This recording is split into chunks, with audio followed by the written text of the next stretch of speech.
Prosseguindo aí nas explanações, hoje nós vamos tratar das sílabas, vogais, consoantes e semivogais. Primeiramente, o termo sílaba. Sílaba refere-se ao fonema ou conjunto de fonemas emitidos em uma única emissão de voz. O que isso vem dizer?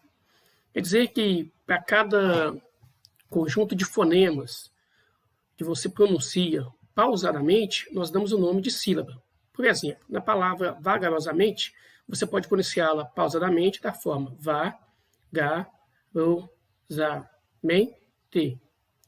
A palavra foi, você pronuncia todos os fonemas de uma só vez. Na palavra capacitar, você pronuncia pausadamente ca-pa-ci-ta. Na palavra pneumático, você pronuncia pi-neu-ma-ti-co. Atente que, como o P poderia ficar sozinho na pronúncia aí, a gente percebe que parece que ele é pronunciado de forma separada, ele deve acompanhar a sílaba, pois não existe sílaba sem vogal. Da mesma forma, a palavra pai e mãe, elas são pronunciadas com uma única emissão de voz. Então, para cada conjunto de fonemas que eu emito nessa emissão de voz de forma pausada, eu dou o nome de sílaba. Referente a esse assunto, tem alguns pontos que a gente deve observar e levar em consideração. O primeiro deles, toda sílaba ela possui vogal. Nunca existirá uma sílaba sem vogal. Como eu falei lá no slide anterior, na palavra pneumático, por exemplo, o P acompanha o neu, para ele não ficar sozinho na sílaba. A vogal exercerá o papel de núcleo da sílaba. Isso quer dizer, então, que sempre haverá uma vogal na sílaba. Nunca haverá uma sílaba sem vogal, ou seja, uma sílaba formada somente por consoantes. Poderá ocorrer de uma sílaba ser formada unicamente por uma vogal, mas jamais haverá sílaba sem vogal, conforme foi dito anteriormente. E em decorrência destes apontamentos anteriores, nós podemos ter fonemas denominados vogais, semivogais e consoantes. Então, os fonemas são divididos em vogais, semivogais e consoantes. As vogais já conhecidas são A, E, I, O, U e também a letra Y. A letra Y ela é indicada como vogal, pois ela remete ao som, ao fonema de I. Então, numa classificação mais profunda, mais técnica, a letra Y também seria classificada como vogal. As consoantes são as demais letras do alfabeto, B, C, D, K, L, M, V, W, X, Z e as demais letras aí. A letra K ela é consoante.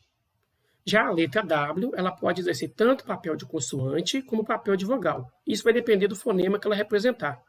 Se o fonema representativo do W remeter ao som de U, foneticamente, você ouvir U, ele será classificado como vogal.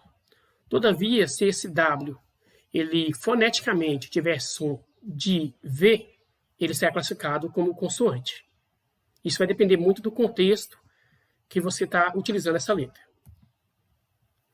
Vogais, consoantes e semivogais, agora nós vamos tratar das semivogais. As semivogais serão as letras U ou I, faladas ou escritas acompanhando uma vogal na sílaba. O que quer dizer isso exatamente? As 5 vogais que nós apresentamos anteriormente, ou na verdade 6, incluindo Y,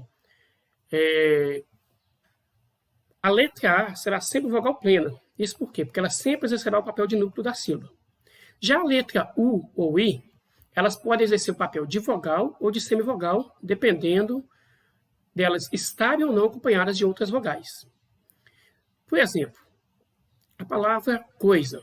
Nós temos a letra O e a letra I em uma sílaba. Como eu falei com vocês lá na sílaba, se eu pronunciar essa palavra de forma pausada, coi-za, nós teremos 2 sílabas. Então, a primeira sílaba, coi, e a segunda sílaba, za. Percebam que na primeira sílaba sobrou 2 letras, e uma dessas letras aqui, que a princípio lá no primeiro slide poderia ser classificada como vogais, uma vai exercer realmente o papel de vogal, que a gente chama de vogal plena. E a segunda, ela exercerá o papel de semivogal. Para esclarecer, para ficar mais claro, o que seria uma semivogal? Ela seria uma espécie de meia vogal.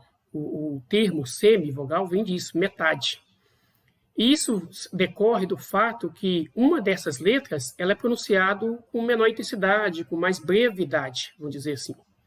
Então, neste caso aqui, por exemplo, a letra I vai exercer o papel de semivogal, pois a pronúncia dela é mais breve. Da mesma forma que em caixa, se a gente separar silabicamente, você tem cai, chá. Então, se sobrou essas duas letras, letra A e letra I, na sílaba, uma delas exercerá o papel de núcleo da sílaba, no caso a letra A, e a segunda será semivogal, pois a pronúncia dela é encurtada, é mais breve. O mesmo ocorre em peixe, que a gente pronunciando pausadamente ficaria peixe. A letra E e a letra I estão na mesma sílaba, a letra E exercerá o papel de vogal e a letra I de semivogal. Para diferenciar mais claramente, remetam-se sempre ao conceito. As semivogais serão as letras U ou I, faladas ou escritas. Escritas, você lembra do termo visual. Sempre que eu visualizar a letra U ou a letra I acompanhando outra vogal, ela será semivogal. Então, nesse caso, nos exemplos aqui de coisa, caixa e peixe, eu tenho a letra U e letra I escrita, ou seja, de forma visual. Quando eu trato do termo falada, eu estou arremetendo à pronúncia. Então, por exemplo, na palavra vem, que é uma sílaba única, a letra M ela tem um som de I, um I fonético, vem. E da mesma forma, em também, eu também tenho uma letra M aqui, essa letra final M aqui, com som de I também. Você pronuncia também. O mesmo ocorre em mãe e pressupõe. Daí a gente falar que as semivogais são a letra U ou I, faladas ou escritas. Faladas, quando eu pronuncio qualquer outra letra que não seja I ou U, mas com o som de U ou I. E escritas, quando visualmente eu identifico elas na sílaba, acompanhando outra vogal. Por fim, rematar uma dúvida aí, questão do QU e GU, serem sempre dígrafos. As letras G e Q, elas formam dígrafos com U, se este não for pronunciado. Então, sempre que eu tiver a letra G e Q acompanhadas da letra U, e esse U não for pronunciado, ele for, vamos dizer, mudo, ele não houver pronúncia, você não notar a pronúncia dele, nós tratamos aqui de dígrafo. Por exemplo, querer, quilombo, guerrilha, enguiçar e etc. Percebam que tanto na palavra querer quanto quilombo, eu posso substituir esse QU simplesmente pelo K. Da mesma forma, ou aliás, de outra forma, quando esse U ele for pronunciado, quando ele for notado na pronúncia, ou seja, houver a pronúncia fonética dele, então eu não terei dígrafo.